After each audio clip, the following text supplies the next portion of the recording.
हम जानेंगे कि किसी भी सर्जरी को सफल बनाने के लिए उससे पहले कुछ सावधानियां बरतनी होती हैं और कुछ टेस्ट्स या दवाओं की जरूरत होती है।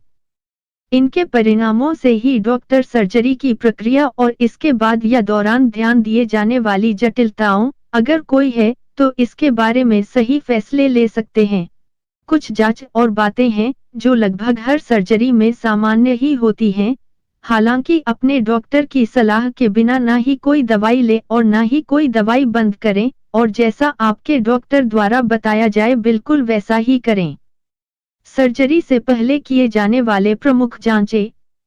सर्जरी से पहले कई टेस्ट्स करवाने होते हैं। उन टेस्ट्स के परिणामों के आधार पर ही सर्जरी का दिन तय किया जाता है। ये इसलिए भी जरूरी है क्योंकि सर्जरी के दौरान किस प्रकार की बेहोशी का प्रयोग किया जाएगा, यह निर्धारित हो जाए और सर्जरी बिना किसी रुकावट या जोखिम के हो जाए।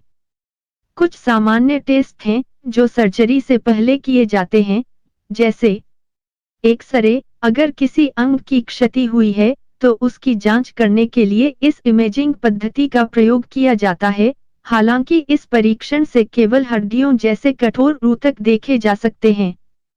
ईसीजी, हृदय के स्वास्थ्य का पता लगाने के लिए ताकि बेहोशी के समय मरीज के दिल को कोई नुकसान ना हो। एमआरआई, यह स्कैन चुंबकीय आधार का उपयोग करके नरम ऊतकों की एक स्पष्ट छवि प्रदान करता है। कई अन्य इमेजिंग अध्ययनों की तुलना में यह कम विकिरण पैदा करता है। रक्त की जांच, जिसमें complete blood count, haemoglobin, RBC, sugar और डब्ल्यूबीसी की स्थिति जानने के लिए आदि शामिल हैं। रोगियों की शारीरिक फिटनेस का परीक्षण। मूत्र विश्लेषण, रक्त, शर्करा, प्रोटीन, मवाद, कोशिकाओं की उपस्थिति की जांच की जाती है। मूत्र के रंग, स्थिरता और अन्य कारकों से किसी भी पूर्व विद्यमान रोग विज्ञान के बारे में जाना जा सकता है। हर सर्जरी के लिए कुछ विशिष्ट परीक्षण करवाने की भी आवश्यकता हो सकती है। सर्जरी से पहले एनेस्थीसिया की जांच। आपके शरीर के लिए सबसे अच्छा एनास्थेटिक एजेंट यानी बेहोश करने वाली दवा का पता लगाया जाता है और फिर इसका प्रयोग सर्जरी के दौरान होता है। एनेस्थीसिया के दौरान पाचन तंत्र की क्रिया अस्थायी रूप से बंद हो जाती है। यदि रोगी ने सर्जरी से ठीक पहले कुछ खाया है, तो संभावना है कि पेट की सामग्री उल्टी दिशा में चली जाए और भोजन की नली से बाहर निकलकर फेफड़ों में प्रवेश कर जाए। इससे श्वसन संबंधी परेशानियां हो सकती हैं। हर सर्जरी के हिसाब से एनेस्थीसिया का प्रकार चुना जाता है। सर्जरी की योजना। सर्जन और रोगी के लिए पूर्व तैयारी। वास्तविक सर्जरी, इसके फायदे और नुकसान, सर्जरी के बाद की जाने वाली देखभाल और अन्य संबंधित कारकों पर चर्चा करनी जरूरी है। डॉक्टर आपको कई प्रकार की दवाएं जैसे खून पतला करने वाली दवाएं या प्रतिरक्षा को प्रभावित करने वाली दवाओं को रोकने के लिए कह सकता है। डॉक्टर को आपके द्वारा उपयोग की जा रही हर दवा का ज्ञान होना चाहिए। अतीत में रह चुकी हर मेडिकल परेशानी के बारे में आपके डॉक्टर को पता होना चाहिए। इसमें सांस की कोई समस्या, हृदय का कोई विकार, लिवर की कोई समस्या या कोई आनुवंशिक बीमारी हो सकती है। अगर आपको मधुमेह है, दिल की कोई बीमारी है या आप गर्भवती हैं, तो अपने डॉक्टर को सूचित करें। इससे आपके चिकित्सक को बाद में होने वाली जटिलताओं की तैयारी करने का मौका मिल जाएगा। सर्जरी से पहले निर्धारित की गई दवाइयाँ।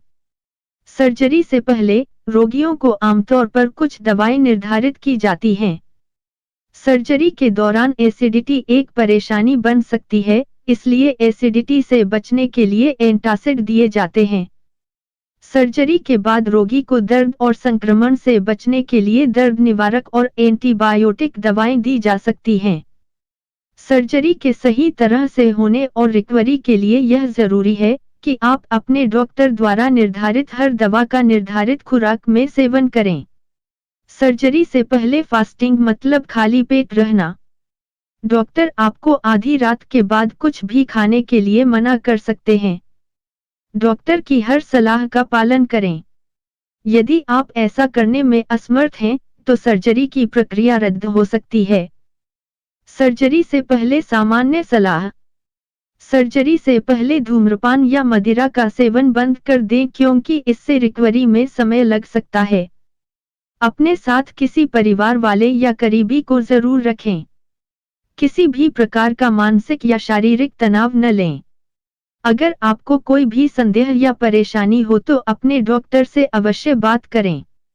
अपने गहने और अन्य कीमती सामान घर पर ही छोड़ आएं क्योंकि सर्जरी के दौरान धातु की कोई चीज पहनना मना है। इसलिए ऑपरेशन से पहले अपना सारा सामान ऑपरेशन थिएटर से बाहर ही किसी को दे दे। सर्जरी का दिन।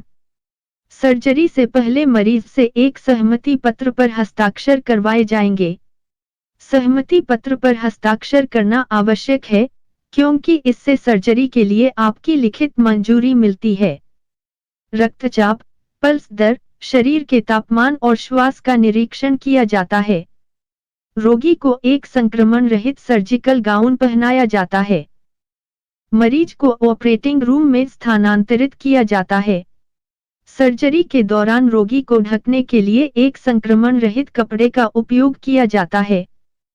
फिर आपको इंजेक्शन या किसी अन्य माध्यम से एनेस्थीसिया दिया जाता है। एक बार जब एनेस्थीसिया सही तरह अपना काम शुरू करे तब सर्जरी को शुरू किया जा सकता है। वीडियो देखने के लिए धन्यवाद।